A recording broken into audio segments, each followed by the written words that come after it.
Hello and welcome to Legendary Tractors. My name is Ryan. Back in August of 2023, I visited the Hart Parr Oliver Collectors Association's National Summer Show in Canandaigua, New York. The show featured several hundred Oliver tractors, which is way too many to cover in just one video. So today will be part one of a series of videos as we make our way through all of those tractors. So let's get started.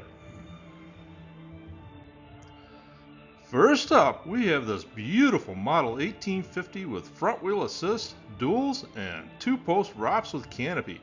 The 1850 model was built from 1964 to 1969 and featured a 354 cubic inch Perkins engine. That would be about 75.6 liters for all you folks not from the good old USA. Well, maybe it's only about 5.8 liters. Anyway, it's rated for 92 horsepower, weighed in somewhere between 8,695 and 10,965 pounds, and cost $8,500 in 1969, although I suspect that pricing is for the two-wheel drive model.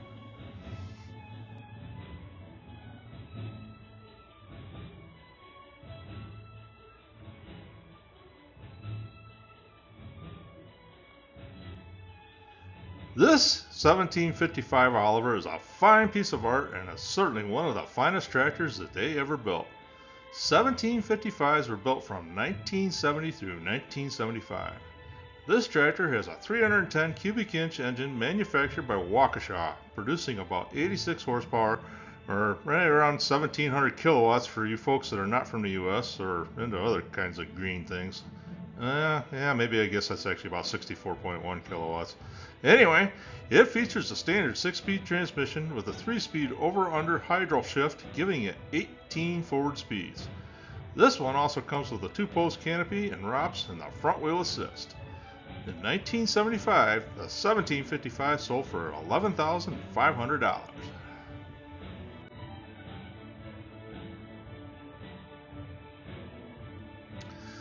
This 1900 Oliver industrial model looks pretty spiffy and ready to go to work. Built between 1960 and 1964, this tractor features a 3.5 liter 2-cycle General Motors diesel engine. Around these parts, that engine is called a 453 Detroit diesel, also known as a screaming demon. They are loud. The engine does put out about 114 horsepower though, which is a fair bit for a 1960 something machine.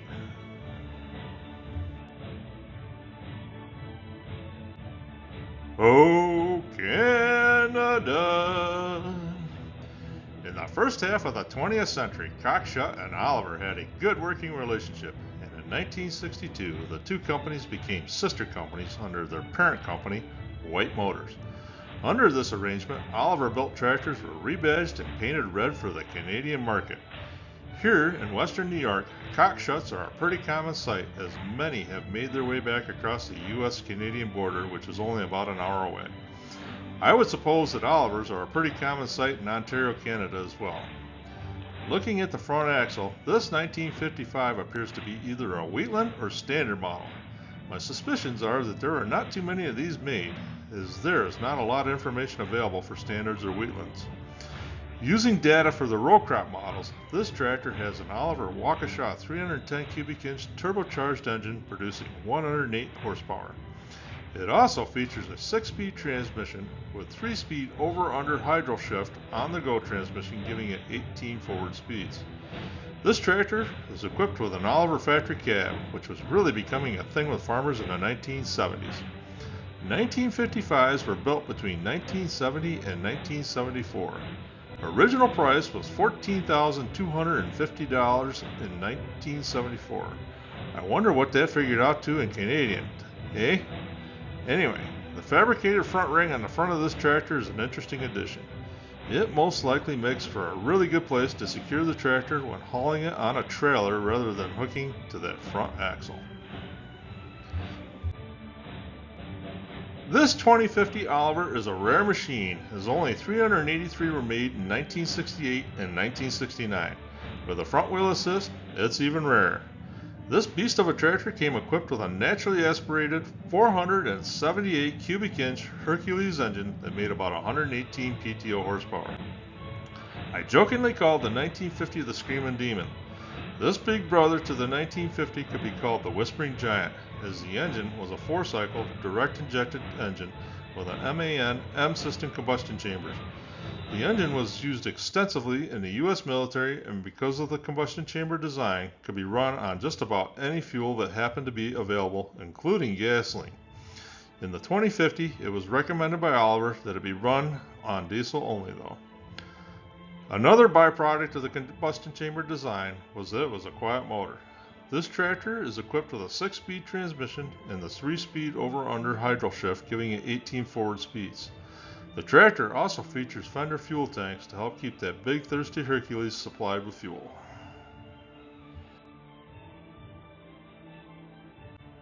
In 1960, Oliver entered the muscle tractor market with a model 1800.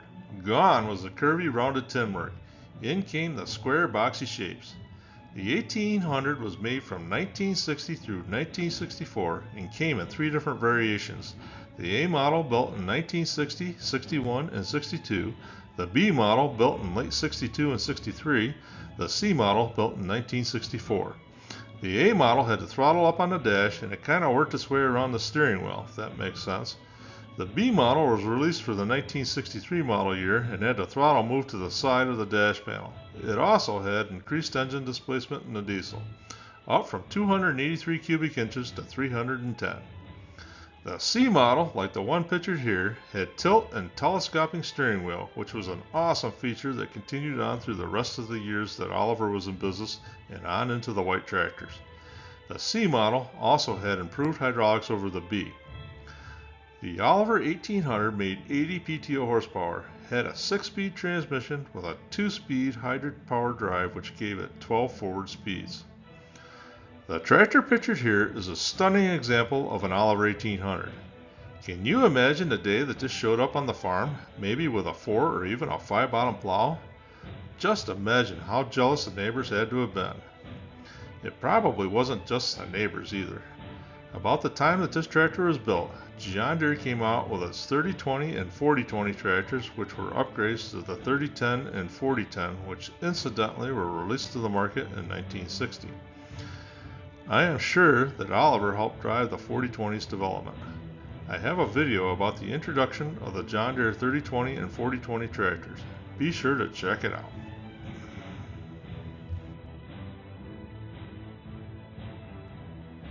The Oliver 1850 series tractors built between 1964 and 1969 were probably the nicest all-around tractor built under the Oliver name.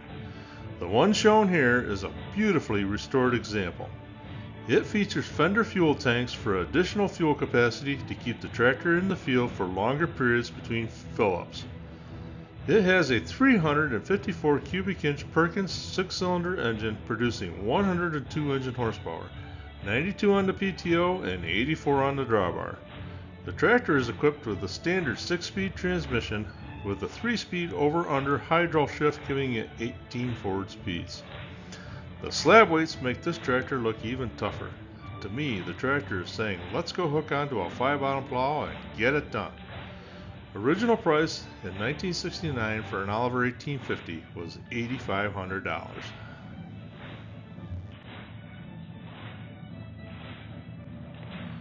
Whoever coined the phrase that there is no substitution for cubic inches when it comes to making horsepower certainly was not on the engineering team that developed the Oliver 1955. This very, very nicely restored tractor has a turbocharged 310 cubic inch Cockshutt engine producing 108 PTO horsepower. That is a lot of ponies for a fairly small number of cubic inches, but it got it done. The front wheel assists like this one has really help get that horsepower down to the ground and get business done.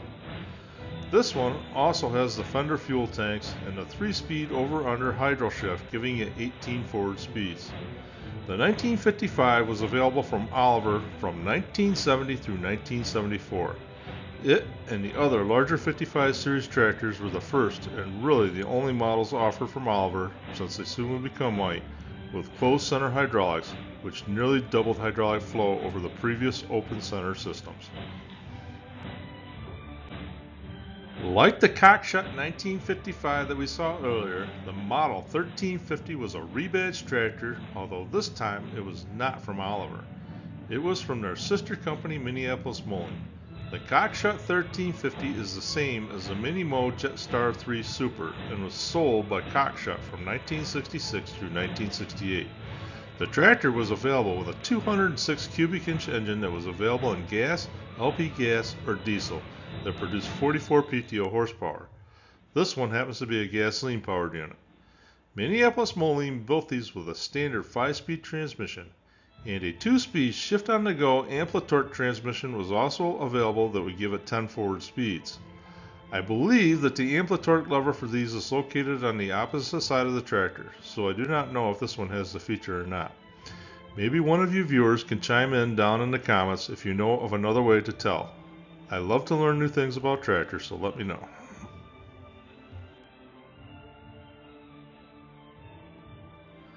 Now we're going to take rebadging in a totally different direction.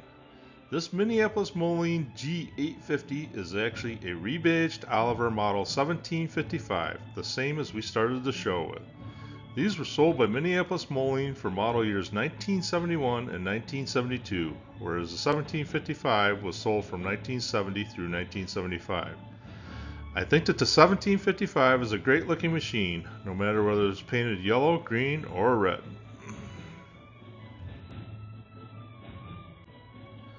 This here is a horse of another color, actually multiple colors. These tractors were built by Fiat Corporation as a Model 480 and rebadged as the Oliver 1265, Cockshutt 1265, White 1270, and the Mini Mo G350. White Motors really wanted to get the market covered, and to be fair, they sold a significant number of the Oliver and Cockshutt versions, although I don't think there was nearly as many Mini Mo's sold. All of these versions were available for $6,900 from 1971 to 1975. The tractor produced 41 PTO horsepower and came with a 6-speed partially synchronized transmission.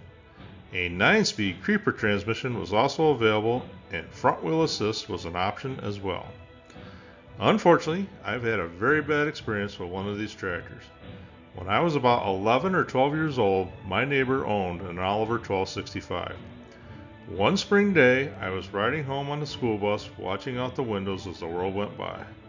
Just before getting home, I saw my neighbor's tractor quite a ways out in a pasture with a post hole digger on it.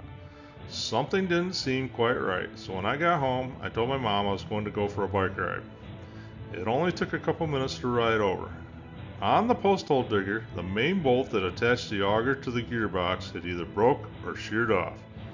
In a former life, before buying the farm, my neighbor had been in a business along the East Coast building docks. He happened to have a hardened dock spike that seemed like it would work to get the job done, even if it was half a foot too long. In the Finger Lakes where we were located, the one thing that we had an abundance of was rocks. Apparently, he had hit one, so he decided to rock the post hole digger side to side to see if he could go and get it dislodged. That dock spike had come around and caught the sleeve of his jacket and wrapped him up in that auger. Unfortunately, I really didn't know how to shut the tractor off, although by that point it was much too late for him anyways. Jumped on my bike and rode home as fast as I could and told my mom. She called 911 and I went back to help to make sure that the fire department found their way to the scene. Two important things that I took away from that was that safety should always be on your mind and don't do stupid things.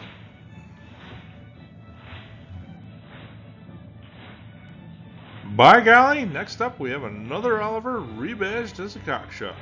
Like I said earlier, here in Western New York, it isn't uncommon to see Cockshutts. This model 1655 sure is a sweet looking unit. Introduced in 1970, the 1655 features a 283 cubic inch Waukesha engine that gives the tractor 70 PTO horsepower. This unit has a standard 6-speed transmission with a 3-speed over-under hydro shift giving it 18 forward speeds. In 1975, you could purchase a 1655 for an even 10 grand, although I would imagine with a front wheel assist it was a bit extra.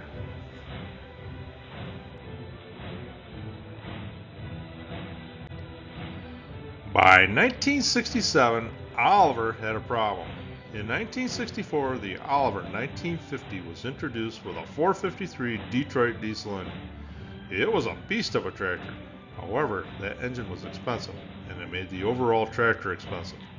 By 1967, a farmer could buy an IH-1206 for $9,450 or an Allis-Chalmers D21 for $10,500.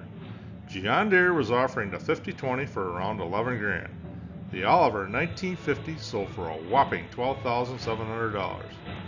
Additionally, maintenance and repairs were expensive on those Detroit engines as they typically needed to be worked on by Detroit trained mechanics, and parts came through Detroit rather than through Oliver. So, Oliver went back to the drawing board and produced the 1950T. The tractor featured some firsts for Oliver.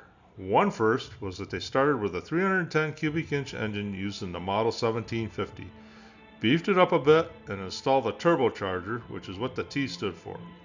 So it was Oliver's first turbocharged tractor. Another first was the over-under hydro shift that we have talked about with some of the other Olivers in this show. It featured the standard 6-speed transmission with a 3-speed shift-on-the-go transmission which gave the tractor 18 forward speeds. The best part was that Oliver offered this tractor very competitively for around $11,000 when it was introduced.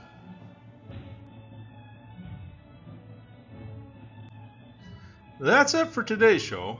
Before I go, let me give you a small preview of some of the tractors that we will discuss in future videos about the Hart Parr Oliver Collectors Association Summer Show.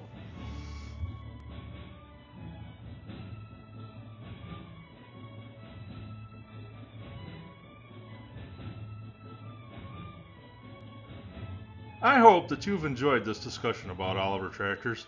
If you have a good story about your favorite Oliver, tell me all about it in the comments.